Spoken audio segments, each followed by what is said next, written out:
विकास नहीं बल्कि विनाश विनाश। तो लक्षद्वीप के लोग क्या विनाश को का स्वागत करेंगे? चेंज लाने की कोशिश की गई है, ये तो बिल्कुल ही खतरनाक है, ऐसा हो नहीं सकता है। और ये तो संविधान के भी विरुद्ध है। जब तक कि इनका ये विथड्रॉ नहीं होते, ये रेगुलेशन जो सारे गलत चलते हैं, तब तक हमें नींद चैन की नींद सोने की आवश्यकता नहीं।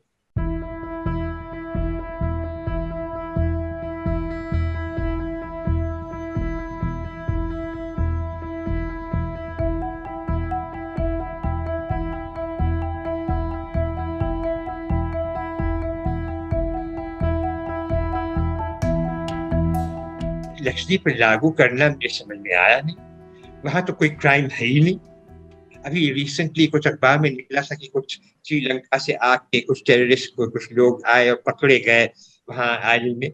लेकिन उसमें ये बात करने की, इससे इससे घबराने की बात नहीं कि वो आए, समुद्र तो खुला है, कोई भी कहीं से भी आ सकता है।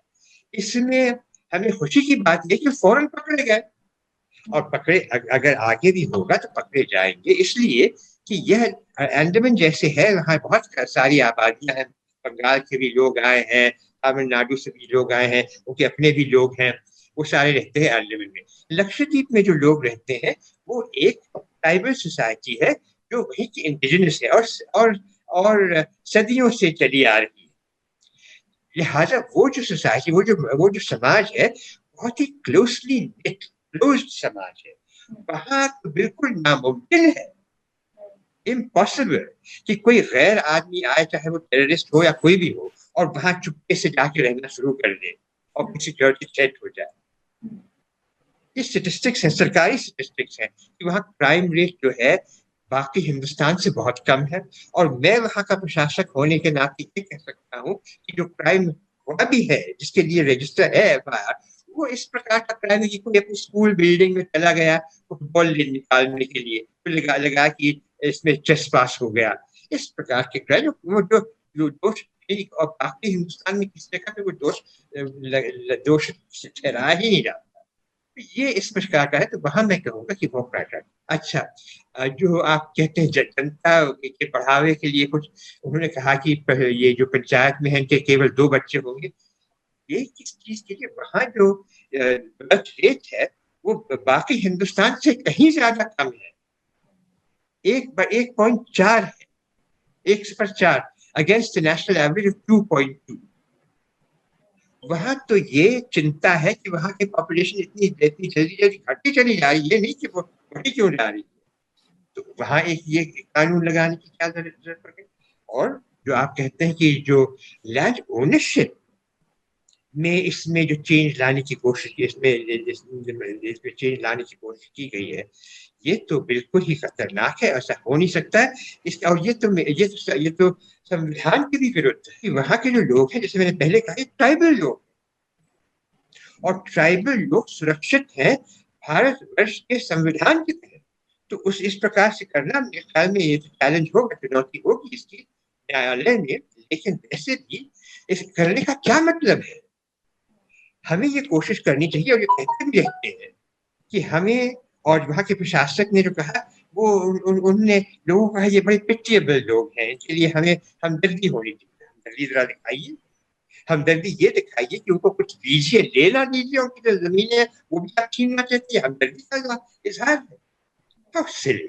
तो क्वेश्चन इज कि वहां के जो लोग हैं, उनके जो अधिकार है अपनी जमीन पे, उसका एहतराम करना बहुत ही जरूरी है, बिल्कुल आवश्यक है।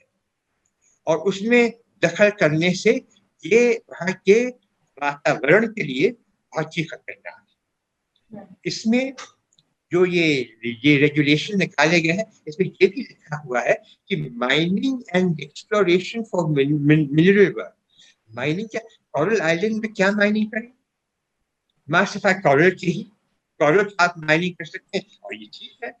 कोरल का जहां तक कि इसका ये इनपुट है, सीमेंट के लिए बहुत, ये एक सही इनपुट है।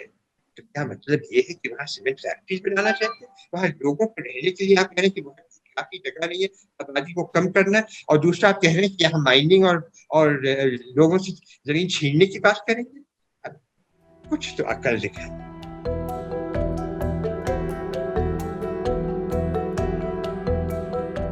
ये आलोचना लगाई गई है, और ये आलोचना इसलिए लगाई गई है क्योंकि इस प्रकार की हरकत सरकार ने जम्मू कश्मीर के साथ भी किया है, जो कि अभी तक भारत का एक ही मुस्लिम अक्सरियत का एक राज्य था, और अब जो एक यूनियन टेरिटरी थी जिसमें जहाँ जहाँ मुस्लिम आबादी है वहां भी ऐसा किया जा रहा है, इसका शक जरूर पैदा हुआ। लेकिन मैं ये नहीं कहूंगा कि ये इनका मतलब है बगैर और जाने के। मेरे विचार में सरकार का ये कर्तव्य, केंद्रीय सरकार का ये कर्तव्य बनता है कि वो स्पष्टीकरण इस बात की करें कि क्या वो इस प्रकार का एक कार्यक्रम वहां लगाना चाहते हैं। और इससे शक ये होता है, एक तो ये बात है जम्मू कश्मीर की जो बात है, दूसरा ये कि वरना वहां बीफ बैन लगाने का क्या मतलब, वहां तो बीफ होती ही नहीं है। गाय वहां पालन को नहीं की जाएगी, पालन नहीं पाला जा सकता, वहां घास नहीं है भाई।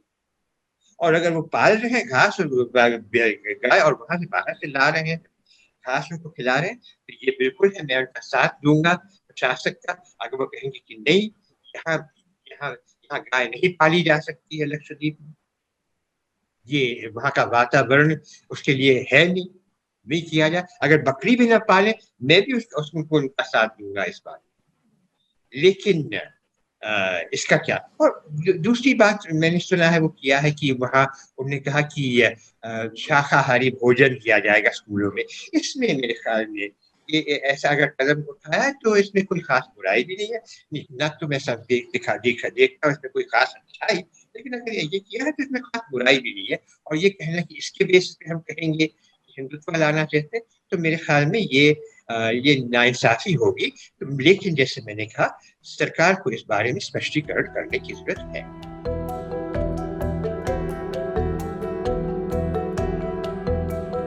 यहाँ तक कि पटेल जी का कहना है ये केवल प्रशासक है, ये लक्षद्वीप के, ये जो अंतिम निर्णय लेना है वे गृह मंत्रालय को लेना है, क्योंकि ये एक यूनियन टेरिटरी है।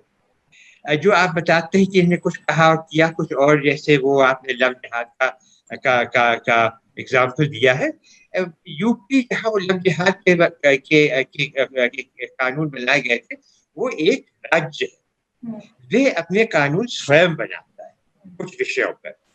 लक्षद्वीप में ऐसी बात है नहीं, लक्षद्वीप एक यूनियन टेरिटरी है, और जो निर्णय लेना है वह गृह मंत्रालय में लेना है। और ये गृह मंत्री ने, हमारे जो वहाँ के संसद सदस्य हैं फैजल जी, वह भी उनने भेंट की हुई है, और यह आश्वासन गृह मंत्री ने उनको भी दिया हुआ है। तो मेरे विचार में इसमें गृह मंत्री की बात पे हमें जाना चाहिए, किंतु ये इसका भी एहतियात करना है कि कोई ऐसी कोई गलत बात ना हो जाए। जब तक कि इनका ये विथड्रॉ नहीं होते, ये रेगुलेशन जो सारे गलत चलते हैं, तब तक हमें चैन की नींद सोने की आवश्यकता नहीं।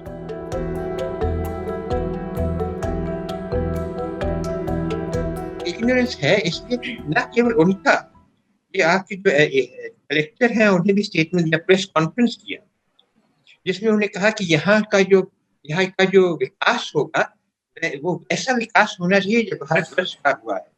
क्या मतलब है? भारतवर्ष के विकास में जो हम प्रदूषित हवा से रोज आप और हम सांस ले रहे हैं, ये वो लाना चाहते हैं लक्षद्वीप में। कैसा विकास? मैंने आपसे कहा है कि इसके बारे में एक निर्णय लिया गया है केंद्रीय सरकार के स्तर पे कि यहाँ का जो विकास होगा वो बिल्कुल और जगहों से बिल्कुल अलग होगा। क्यों होगा? क्योंकि उसका वातावरण ही अलग है। These are coral atolls। तो कलेक्टर का कहने का क्या मतलब है? इसका मतलब ये है वो समझता ही नहीं कि वो किस जगह का कलेक्टर है। और इसी प्रकार से जो आपके प्रशासक हैं, प्रशासक तो और भी बहुत सारी जगहों के प्रशासक, लेकिन वो लक्षद्वीप कभी कभी आते, उनका कोई खास कॉन्टैक्ट वगैरह, अगर आप लक्षद्वीप के साथ के लोगों से जाके पूछेंगे कितने हैं उनमें से जो प्रशासक से मिले, तो वो आपको बता देंगे कि वो वहां नहीं मिल पाते। तो अगर उनसे वो नहीं मिल पाते हैं और उनके प्रशासन के अंदर कोई लक्षद्वीप वाला है ही नहीं, तो जाहिर है कि उन्हें सोचे समझे बगैर ये रेगुलेशन लागू किए हुए, न केवल वो कभी कभी आते हैं, लेकिन साथ साथ वो क्या ले आए हैं कश्मीर के, लक्षद्वीप के लोगों के लिए? कोविड। उनके आने से पहले वहां कोविड था ही, उनके आने के बाद, उनके विजिट्स के बाद, जिनके जब साथ साथ एक पूरा कारवां लेके आते हैं, तो उसके साथ साथ उन्होंने जितने भी रेगुलेशंस थे वहां आने जाने के लिए, उसमें भी चेंज लाया है, ताकि आपको कोई वो रेगुलेशन फॉलो करने की जरूरत नहीं है। उसका नतीजा वो तो स्पष्ट है, सामने है आपके, कोविड फैल गया है आइलैंड टेरिटरी में।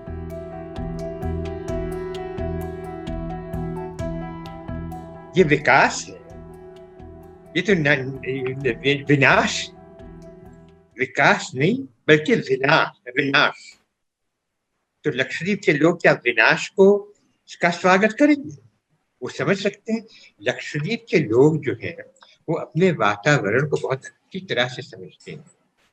प्रीवियस एडमिनिस्ट्रेटर से बात कीजिए, सहगल जी थे मेरे पास, MM सहगल शाह साहब थे मेरे पहले, और उन्होंने एक एजिटेशन फेस करना पड़ा, क्योंकि उन्होंने कुछ ऐसी योजनाएं बनाई थी जिससे पानी का डिस्ट्रीब्यूशन का था, जिससे उन्होंने लोगों ने कहा कि नहीं, हमारे वातावरण का, ये जजीरे का वातावरण है, उसको नुकसान। फिर मुझसे बात होने के बाद, फिर साइंटिस्ट को एम्प्लॉय करने के बाद, फिर एक नई स्कीम, नई योजना बनाई गई उन्हीं के गाइडेंस से। तो वहां जो भी योजना बनाई जाएगी, और यही आश्वासन दिया है हमारे गृह मंत्री ने, जैसे आपने कहा, कि वो लोगों के सलाह मशवरे के बाद, तब उनसे विचार विमर्श करने के बाद, तब बनेगा वहां का विकास योजना। Our COVID ground reports cost us about 7.5 lakh every month. You can help our reporting from the ground. Go to thequint.com, click support the Quint tab, choose a plan and pay.